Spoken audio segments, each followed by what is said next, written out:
Hello. Good morning.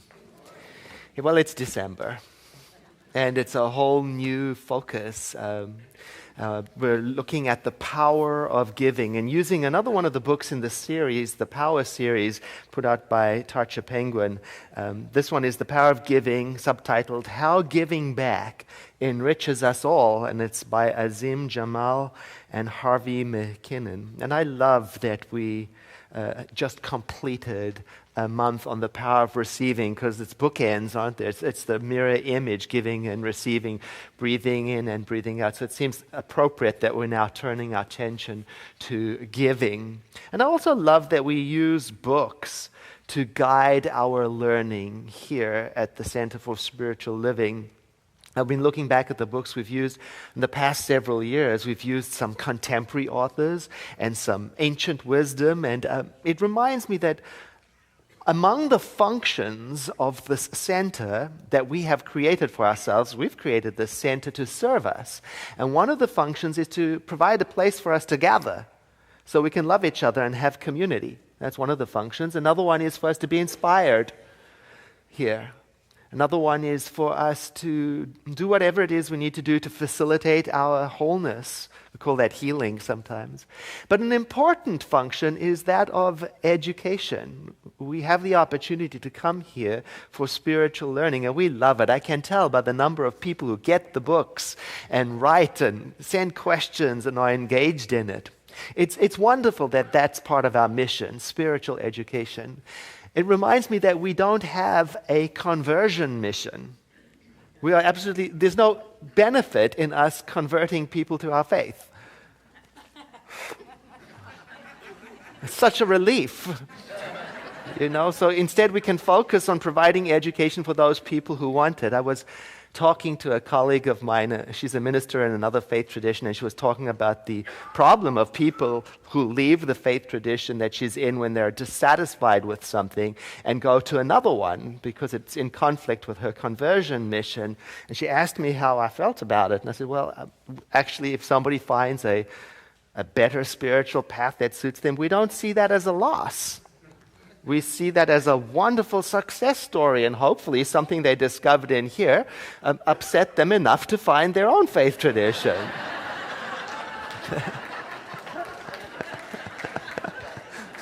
Right? And so this lack of a conversion mission, it allows us to look at everything. We can look at any kind of book and any kind of teaching, even ones that disagree with what we're teaching. It's very interesting to see what's out there. So it allows us to look into faith traditions, and as a result, we have created for ourselves a very rich spiritual education program at our center. In 2015, we're going to extend it. We're going to convert our Wednesday evening services round about March so that we can introduce some more talking about the books. Because people tell me they want to have their questions answered about what they encounter in the book. So we're working on that right now. And next year's recommended reading list has already been created. And what a wonderful list. And I wanted to tell you how we got to the recommended list. I thought it would make it an easier selection process if we called upon volunteer readers. They had to be willing to read the book and give their opinion about whether it was suitable for us as a community to use in this way. And I thought that would really contribute to ease in deciding.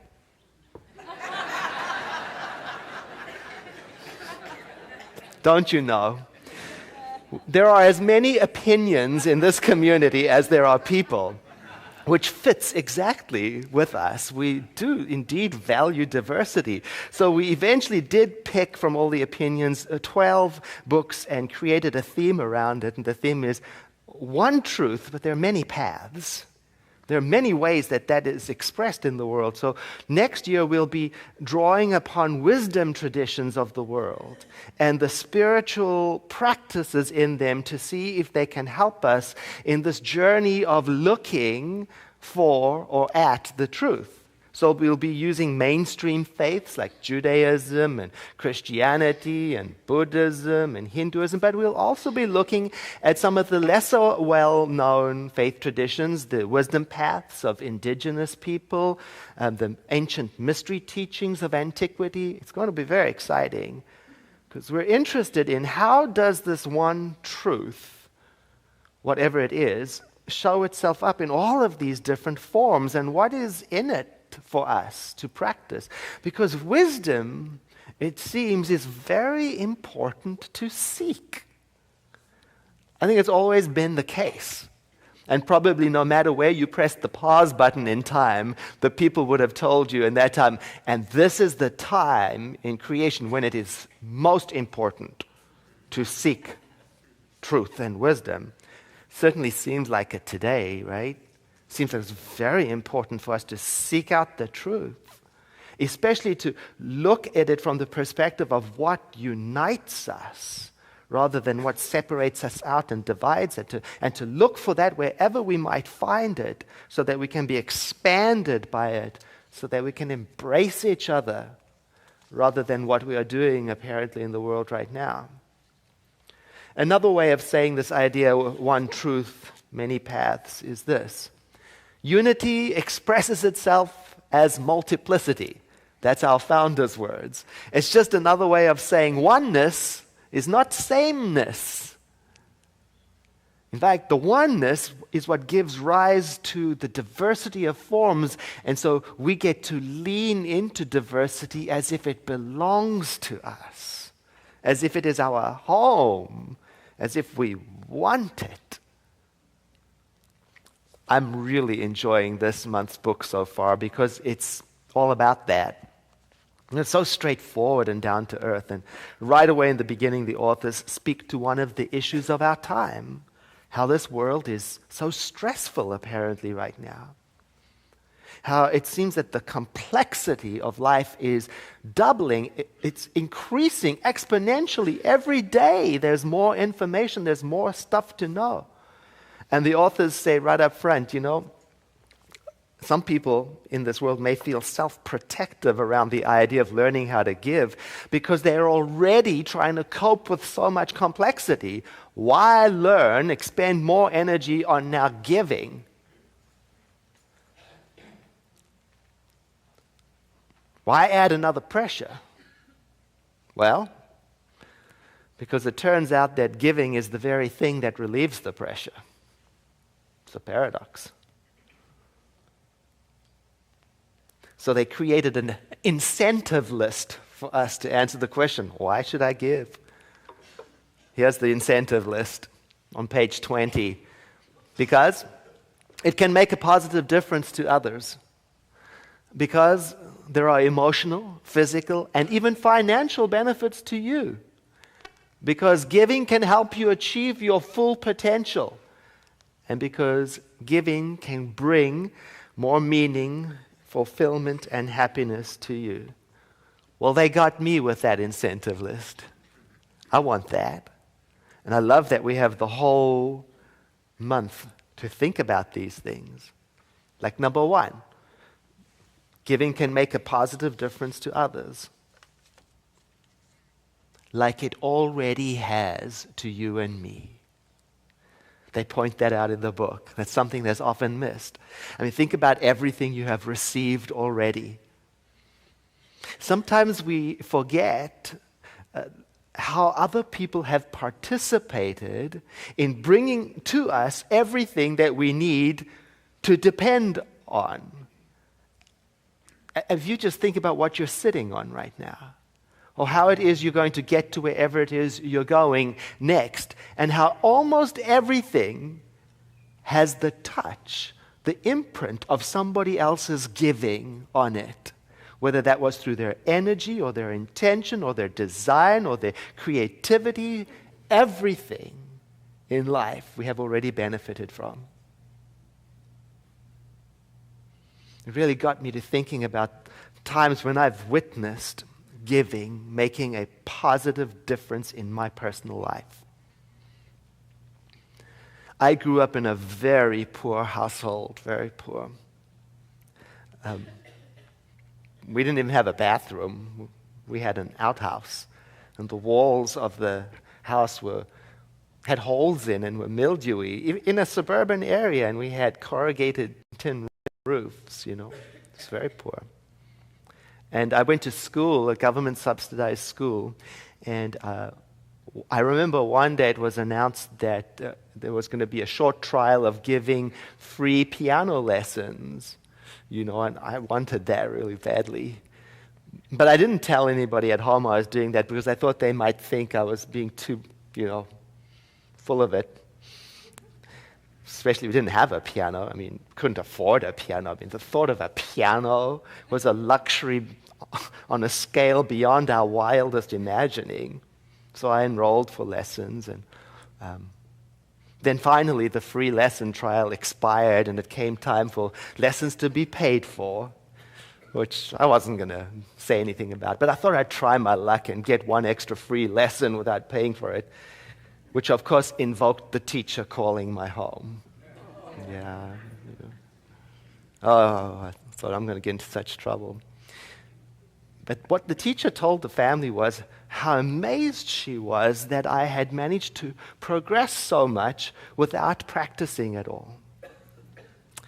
Well, I had been practicing, but it was on the kitchen table, right? And unknown to me, the family got together and, spurred on by my grandmother, they pooled all their resources, and my grandmother giving the bulk of her savings. And they went out and they bought a piano. And I came home one day, and there in the living room, which was also the dining room, was this old, beat-up piano. Now, I don't think people can understand the proportion of the task of getting a piano for us. It was just beyond imagining what that meant to us. And they stood there, and I walked in, and they said, "Play something." And I think they were expecting Twinkle, Twinkle, Little Stars. But I'd been practicing on the piano of the table, and I sat down, and music poured out of me, and I heard a gasp behind me, and I turned over, and they were standing there with tears pouring down their eyes. And I remember that moment, especially my grandmother's face, who had given the most. I remember how giving made a positive difference to me that day. And it was also of emotional benefit to the family, because that day they coalesced around an idea. And it brought them together in a way that flattened out all the difficulties and made dealing with the poverty less difficult. And that eventually it was of financial benefit to them too, because I made a career out of it. And one day, when their country's economy tanked, I was able to support them. Now, I don't think that they gave it to me with that in mind, but their investment in love paid off. I'm remembering also a time when, some 7 years ago, a young woman, 20-something-year-old woman in our community came to me. She needed an alcohol and drug-free home to live in as part of her probation program requirements. And I'm remembering also around about the same time an 18-year-old who suddenly found himself without a place to live coming to me. And I got on the phone and I called people in our community and asked them to take in total strangers with problems. Oh, and the outpouring of love, the response that came my way brought tears to my eyes. Families telling me they would go the extra mile, what they would do to convert their home. And I'm remembering the lasting effect it has had on these now adults who were able to experience the power of giving through direct experience. They talk about it even now. They talk about those hosting families with elevated looks in their eyes. I'm remembering also a time when one family in our community at Christmas time approached me quietly and gave me several $1,000s in $100 bills and said, we want you to play Santa for us, but we want to remain anonymous. We want you to use your intuition and give these dollar bills, these $100 bills, to people you think might need it. I thought it was a wonderful project to take on. I loved the assignment, but I didn't know what I was getting into. It was so moving. I walked around and let my intuition lead me, and I gave it to people. Oh my goodness. I remember one woman in particular. She contacted me 6 to 9 months after she had moved out of the area, moved out with her 3 sons, and she asked me, she wanted to know how it is that I knew to select her. Well, I didn't know. It was intuition. And it turns out, she told me, that she was had become a single mom because her husband had passed away, and she was at the end of her rope. And she had come to Center Services for a message, a sign. And the giving opened up her courage and helped her to do what she needed to do to make the move she needed to make. I'm thinking about a post on Reverend Jeff Anderson's Facebook page. He's quoting Thich Nhat Hanh. It says, "The most precious gift we can offer anyone is our attention. When mindfulness embraces those we love, they will bloom like flowers. Not just the people we love, anybody, everybody, everything is the power of giving, of love." You might remember, if you came to Thanksgiving service recently, we talked about how gratitude is optional. It's not required. It's the same with giving. It's optional. It's not required. Oh, but try to live a life without giving. Things get tight. Resources dry up. Walls close down. And so the authors say, why not exercise their choice? Why not make a decision to make a positive impact on the lives of others? You can. You can make a positive impact on the lives of others. And you do. Do you know that if you give to the center, part of our giving goes to organizations, we call them our non-profit partners, goes to organizations we have identified, we have a resonance with. They are doing work in the world that we would do if we weren't doing our education thing. And so we send money to them. And so through that pathway, you are making a difference. I'll tell you about one of the organizations. One of our non-profit partners is the Khmer Child Foundation in Cambodia. Was founded by Dr. David Alt. He's the senior minister at the Center for Spiritual Living in Atlanta. And he tells the story about how he came to found this school in Cambodia. He was on a tour with people from his center in Cambodia, and they were impacted by the poverty that they witnessed there. And they felt this deep call that they wanted to do something. They wanted to give something. So they went and they bought 2 whole markets, everything. They bought it out, everything. You know how much it cost? $82. And they wanted to take it to the poorest of the poor places, and they asked the guide, and he said, I'll take you to the poor places, but you can't just arrive there with truckloads of stuff. It will be chaos. So they called in advance to connect with the matriarch of that poor area, and she organized it so that when they arrived, they were received with dignity, and it was a beautiful experience, and he started to fall in love. And he noticed that even beyond giving the supplies and the food, that there was a need there, a hunger among the children to learn.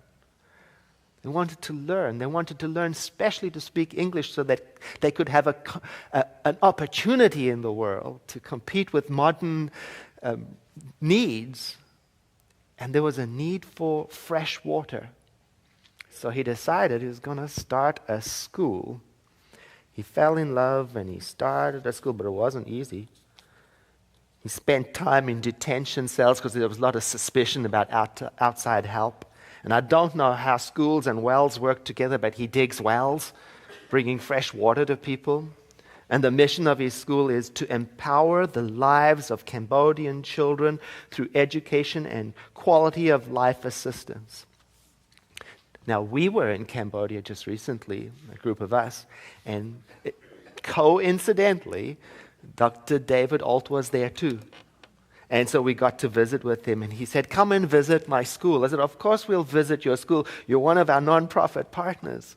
So we climbed on buses, and off we went to visit his school. And we arrived there in between shifts, because the children come in shifts. They come in the morning. Imagine, he said, 200 children filling this place. And then they go off, and then the next shift comes, because they go to their regular mandatory government school too, at the same time, and then they come for the supplemental skills training, language lab, art, and computer skills. So beautiful. And during the offering, I'm going to show you a video. I just had my handheld video iPhone, so you can see how your money has traveled there in the world. Now, that David Alt, he gave himself to love, because love is what he's after. It's as simple as that. At some point, I think we can realize I can do something.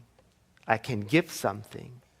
Because giving can bring meaning and fulfillment and happiness to you and to everybody else. It's a mutually beneficial program. Giving can make a difference in your life. What difference? Well, I think that giving is the pathway out of feeling stuck. It's exactly the pathway. I think giving is exactly the remedy for apathy. I think giving is exactly what brings meaning to meaninglessness, because it connects us to each other. Personally, my experience of giving is that every time I am engaged in giving to others, my life is expanded and enriched. And I'm almost superstitious about it. There's got to be service in my life. Service is a form of giving. Where you give a free gift of your time and expertise. That's got to be there. I was confessing this, because we're not supposed to be superstitious. I was confessing this to a colleague of mine, and she said to me conspiratorially, I know, it's the same for me," she said. "Whenever I'm doing service in the world, outside of my community, giving my time and expertise elsewhere, that's when my ministry flourishes. And every time I tell myself I'm too busy to give, that's when everything folds in on itself and gets tighter." However, the authors of the book, they warn, there's a paradox. On page 22, the paradox alert. And we've been talking about this all month. When we talked about receiving, it's the same thing. Here's the paradox, is that when you give, expecting a reward, you won't get it.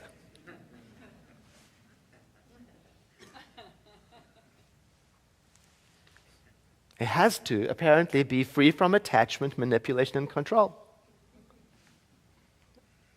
It's mandatory. Thursday evening, I was in San Francisco driving along the busy streets at nighttime going to an event, and a pedestrian taught me a lesson about giving free from control and manipulation. See, I was stopped at a light, and there was a man in a wheelchair, obviously distressed.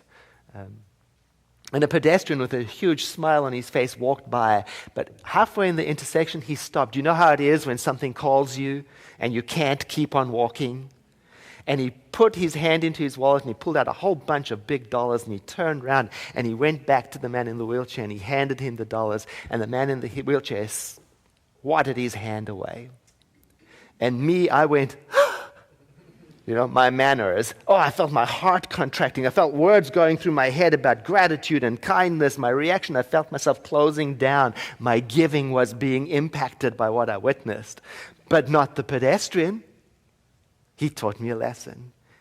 He carried on smiling at the man and said, "I'm sorry," and carried on walking. And I realized his inclination to give had not been impacted at all by the way it could and might have been received. I was entranced. And cars behind me were going, "Gah, gah, gah." It's like, shh, I'm learning.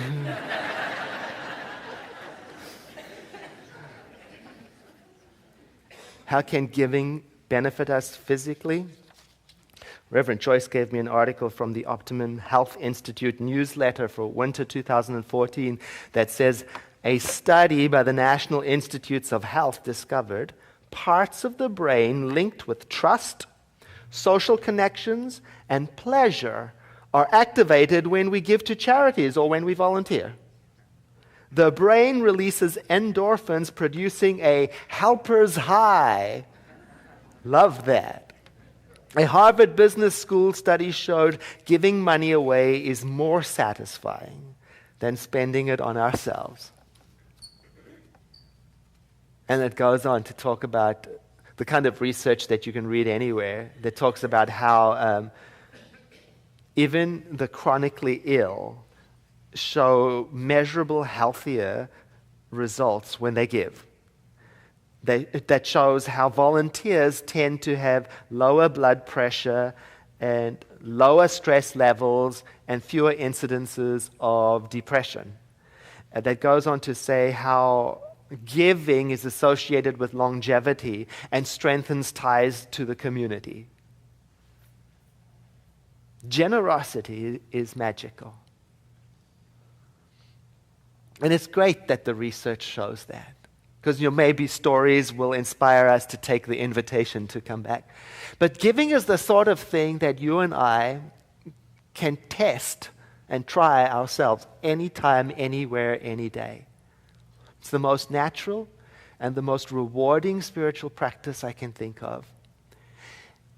And I think it's because when we are giving, we are duplicating the nature of the divine. I think that's exactly why it is.